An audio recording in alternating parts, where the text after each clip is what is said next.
Hello everybody, I'm doing a little kind of rapping about my old albums because I feel like it. I'm not gonna try and be rhyming, but you know, if it happens to fall on beat, then it works. Anyways, this whole thing that I'm doing is just kind of a thing that I just felt like doing because I felt like doing it. So anyways, here's the first album. I did it when I was 16. This whole thing is like a kind of like big shit post, so I called it the little shit post. Wait, no, I mean the living shit post, because I considered myself a living shit post. Because, you know, it's what you do. It's what you do when you're a living shit post. You be. Anyways, so this whole thing, it's a thing. I started when I was in high school with a bunch of kazoos and slide whistles and stuff. I basically just joked about a bunch of shit that I never experienced, like Seinfeld. I never watched Seinfeld. I'd even make songs about Cracker Barrel, but I'd never been to Cracker Barrel. I just thought it was funny because I'd never been there. Anyways, here's the second album. The second album that I made, because it's an album that I made. Yeah. Anyways, yeah. For this one, I kind of went on a bit of a tangent. I went like a bit electronic, but a little bit kind of extra. A little noise rock, but I didn't really call it noise rock at the time. I was just being like, I'm gonna make this abrasive and awful to listen to. But it ended up being kind of nice. I like it. Why is it that I always make the things that I like whenever I try to make things that people won't like? That's something that kinda is beautiful. Anyways, here's the third album. The third album that I made. It's called Shit-O-Lated Ass, and I made it 3 years after the two first albums. By the way, those two first albums, they came from 2016. Anyways, this whole new album thing that I did when I was 19. Wait, no, I was 18 or something. No, I was 19. And, yeah. So, I basically did a bunch of acid and then got threatened by some fucking meth head. So I went all the way over to Tennessee to like, just, I don't know, I thought you was gonna murder me and my whole family. I got a little bit paranoid, to be honest with you. Anyways, yeah, right before I left, I kinda wanted to like make a little compilation of my music in case I died, because there was 3 years of stuff that I was making. And like, yeah, I just was like, what the fuck if I end up getting murdered? Anyways, yeah, that's pretty much the third album. It's got this kind of neurotic energy, cause I'm like, am I gonna fucking die? That would kind of suck. Anyways, I'm a little shit. Anyways, with that the fourth album that I made, yeah, I'm gonna scroll down, cause I kinda forgot what it was. Give me a second here. Yeah, it's Gas Station Sushi. Gas Station Sushi, the first overdub album. Yeah. Anyways, yeah, you know, it's the kind of thing where I put up a bunch of like stuff. I did a 4-track field recorder in my friend's like upstairs room with the guest room in Tennessee. It's practically the only album I've ever made that wasn't in my room in some way or another. So yeah, but yeah. Oh shit.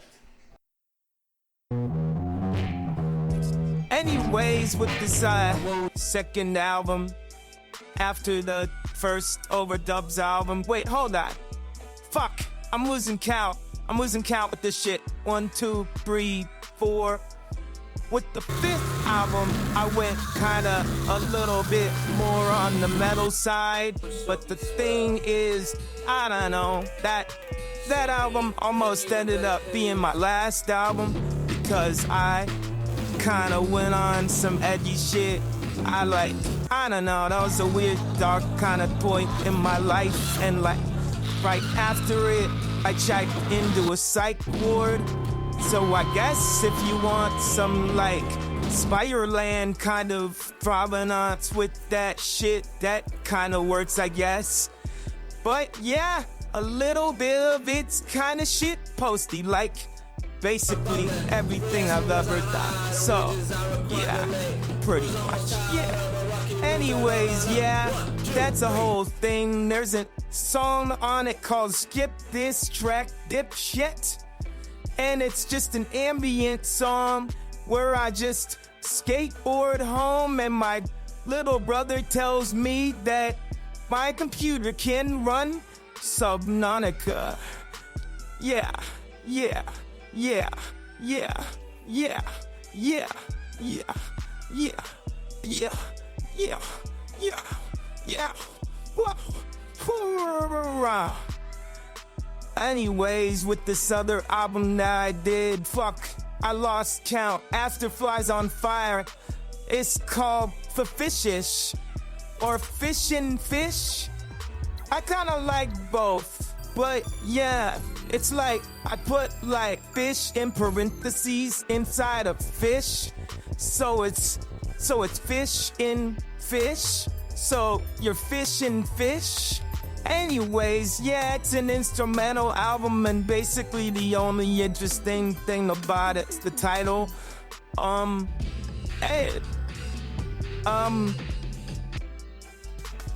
Might make some good phone ringtones if you want a phone ringtone. That'd be kinda cool if you want a phone ringtone. Anyways, Realm of Suffering that I did like right after that. I'm just not even counting this shit. But yeah, this whole thing is like a big concept album that's allegorically about my psych ward visit. But it's like kind of thinking about afterlife stuff if I die. What about all this? I know it's not karma. I know like karma doesn't work like this. It's not like my name is Earl kind of shit.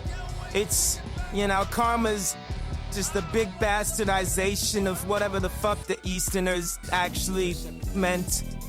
All I know is it's wrong. I don't really know what it is, to be honest with you. But yeah, I just kind of made this album about like karma stuff and like this like kind of purgatory place where you kind of go before you get reincarnated as a bunch of different people. Yeah. Anyways, yeah, that's a whole thing. Yeah. So the album that I released after that is called Live from a Basement Somewhere. It's actually, wait a second, yeah, I recorded that in a friend's basement.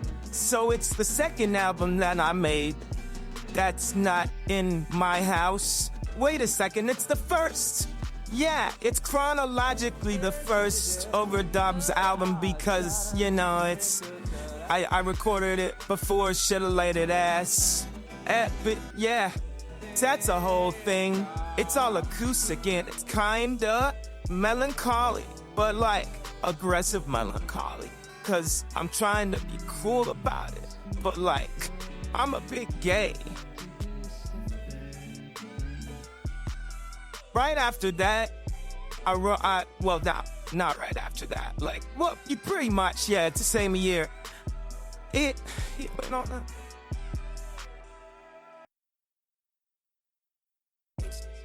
Anyways, after that, I released Internal Diplomacy. It's like a little kind of like I kind of treated it like a successor to Brahma Suffering, but like it kind of ended up just being like a thing. It's just a bunch of songs, and I liked it. It kind of is. I had a lot on my mind from quarantine stuff, so it's like a quarantine project. But like, yeah, pretty much a lot of it's just like quarantine stuff. So, yeah, you know. But yeah, it's a lot of experiment stuff. But yeah, you can get it on tape, by the way, at what the shit's the record label? I already forgot. Yeah. Anyways, shit, don't take that as passive aggressive, please. Anyways, right after that, I released All Roads Lead to Connectivity. It's like a kind of thing that it's kind of a story behind it. So I found this channel, Pat Chennington, and I was like, you know what? I'ma be a fucking poser. I'ma pose as a fucking vaporwave artist, cause I made a vaporwave song in 2016 because I felt like it, and only that one song. So I guess I'm an OG. But yeah, I made this other thing to be a thing, and it's a thing, and I thought that it'd be cool. It's all instrumental, and I kinda like it. I'm barely even rapping, but it's what the fuck? Yeah. Fake Piece of Shit Volume 1. So now you can see how much my rapping is entrepreneur. I'm kind of a bit trash. But the thing is, I can hide how trash I am with a bunch of fucking takes. But I'm just doing this in one take. I'm gonna splice out the silent so it's less awkward. But yeah, it's just one take. Anyways, yeah, I'm saying anyways a lot. Yup. But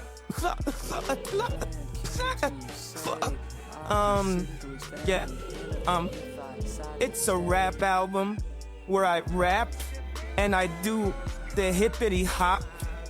The hippity hop, you don't stop, rock it to the bang bang boogie.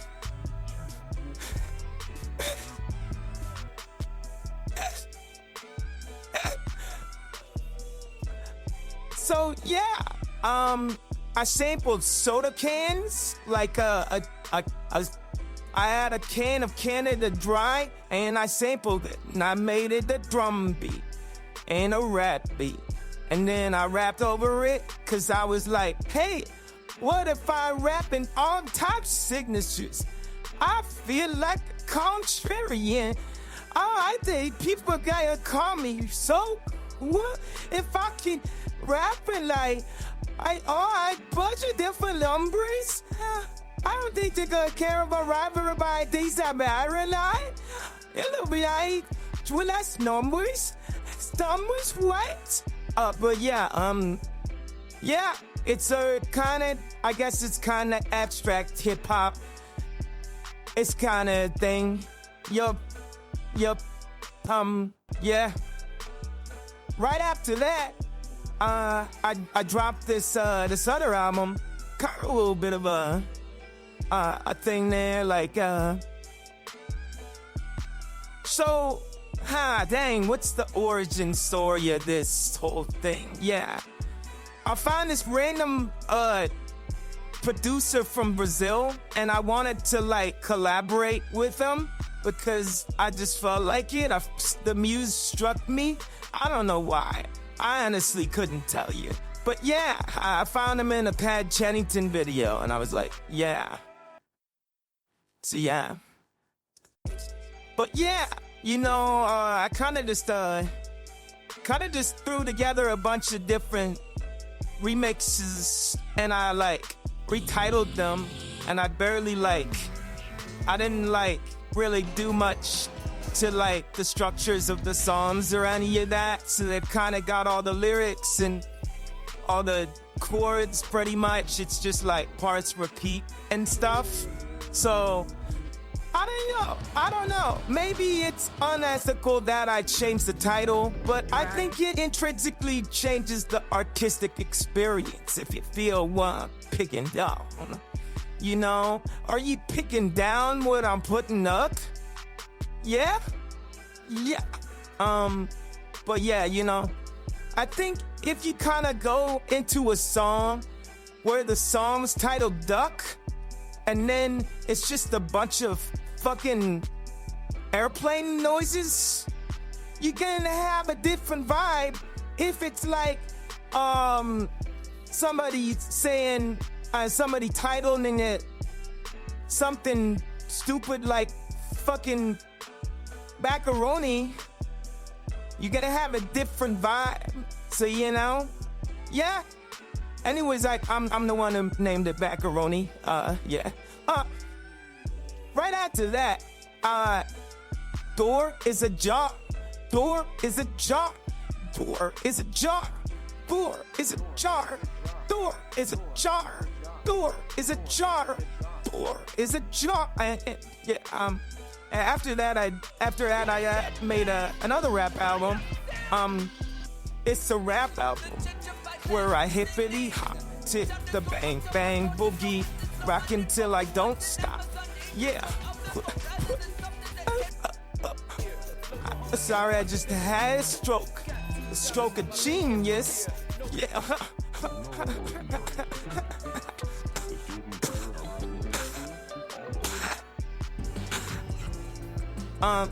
After that, I kind of went off on some stuff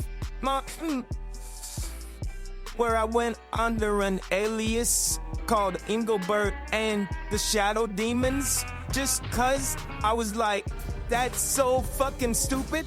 I wanna make something, so I've got an album that's called something by Engelbert and the Shadow Demons, cause I'm fucking, that sounds great. Yeah, so basically the whole album is because I thought of a stupid name. Yeah, anyways, yeah, after that, well, yeah. I mean, I was kind of trying to do something deep there, but like, you know, it's whatever. Anyway, but after that, a cross between a fool and a corpse, I kind of just talked over a bunch of noise rock songs, cause I fell in love with half Japanese and stuff, and it was a time. I was in this spot where I was playing a bunch of Euro Truck Sim, and I was listening to half Japanese and a bunch of the Shags and stuff. So I was like, you know what? I'm gonna take my shot at it.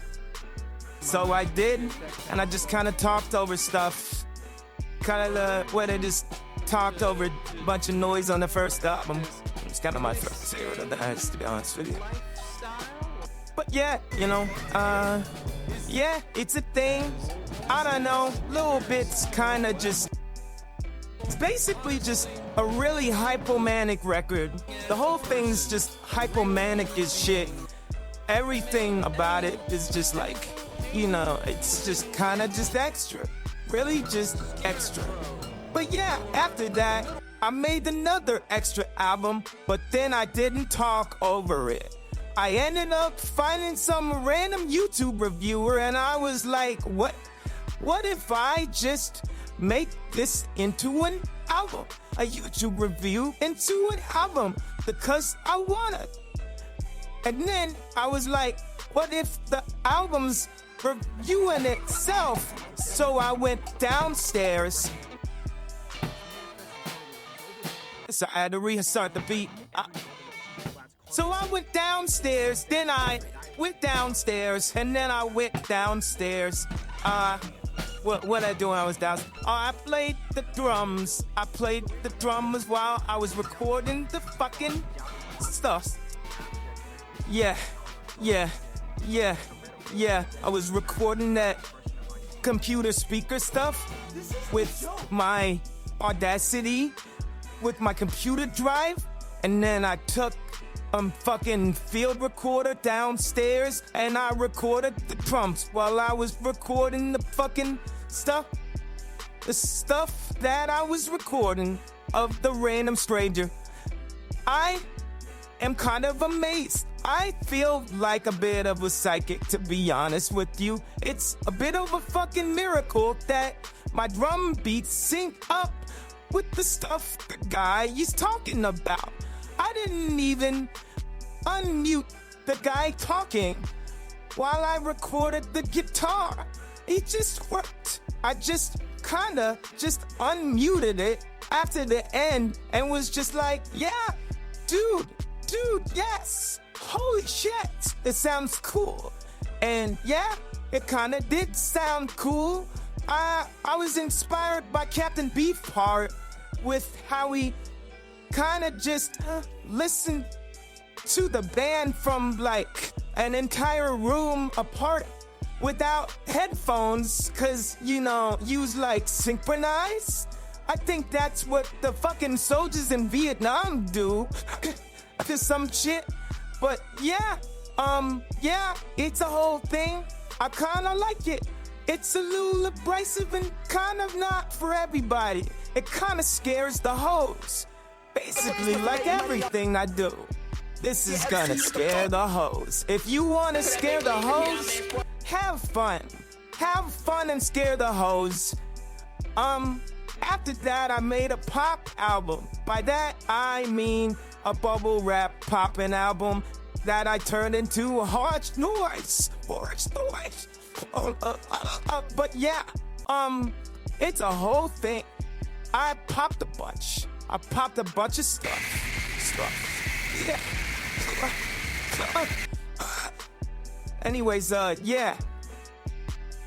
So after that, I kind of found an album that I had on the back burner for a kind of a while. It was a kind of a quarantine project where I recorded a bunch of people. Well, not really a bunch of people, like 2 other people. I had a backing band. Yeah, I had a backing band. We couldn't come up with the name, so I just came up with the name. And yeah, basically, those guys never wanted to talk to me again after we recorded our 4 tracks. So I just made a bunch of other tracks afterwards, and then I found our files, and then I did one night. I just recorded all the vocals, cause I was feeling kinda like a fancy pants. Yeah, a fancy pants. Anyways, yeah, the album cover's a little fucked up, so I'm gonna kinda blur it in the video. So, you know, I gotta be honest here. That is a little fucked up in me. I don't know if it's good from my karma, but I kinda found this glue trap that I forgot in my room, and I was like, that mouse is me. That desiccated mouse in a glue trap is me right now. That's totally me right now. See, yeah, it's about that, I guess. It feels like, it just felt like the picture sounded like the music with my eyes. Yeah. Anyways, Psyche. It's an album where I was like, well, what if I made a horror album with vaporwave, a vaporwave horror album? And it's like all the voices in my head, but like, I don't really know, like, it's a little complicated, to be honest with you, like that. And a little bit, like, yeah, but anyways, yeah, it's, yeah, if you want some provenance right there, yeah,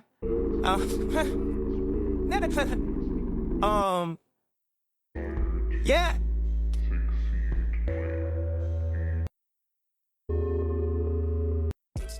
For this album, I kind of just went around and I like just recorded a bunch of YouTube videos. Like videos without background music. Sometimes they had background music. Now it's a little bit shitty, but yeah. Anyways, yeah. It's kind of a thing where I like placed it on an instrumental that I made. And then I slowed it down.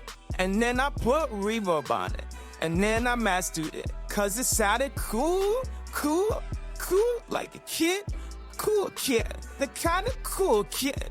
But yeah, I was kind of just taking the formula that I had with Under Review and just pasting it into my vaporwave career. Yeah. But yeah, you know, it's a whole thing. I kind of like it. It's kind of cool. But yeah, the intro is a little much. But yeah, you know, I just kind of had a lot of bolero stuck in my head. I just did. I'd like hum it while I was at work a lot. Yeah. Anyways, yeah, it's just kind of like a marching encroach of technology. Like it kind of just encapsulating everything and changing people into different people depending on the room that they're in, the page that they're on, the account that they're signed into. They're different people with the same formula, but, well, different material. Anyways, this is the whole thing. After that, I made a whole album called Self because I made a book called Sanitizer. It's a word. It's a word because I made it. It's a book. Sanitizer means a book that I made. Yeah, and it also means other things. Yeah. Wait, by the end of the book, I kind of forgot what I meant. But if you wanna remember it for me, that's basically me. I'm a sanitizer. Anyways, that's a self. If you count up 1, 2, 3, 4, 5, 6, 7, 8, 9, 10. Counting to 10 has 10 syllables. Why isn't that like that? Why can't we count to 10 faster in English? Can you imagine? Can you imagine how faster people would live? People could get a count to 10 a little bit faster. Why not? Why can't we just be like 1, 2, 3, 4, 5, 6, 7, 8, 9, 10? What the fuck's the problem? Why you gotta inject a 11 syllable on 7? What the fuck is your problem? People's lives might get saved if we just do that. I'm serious. I'm serious.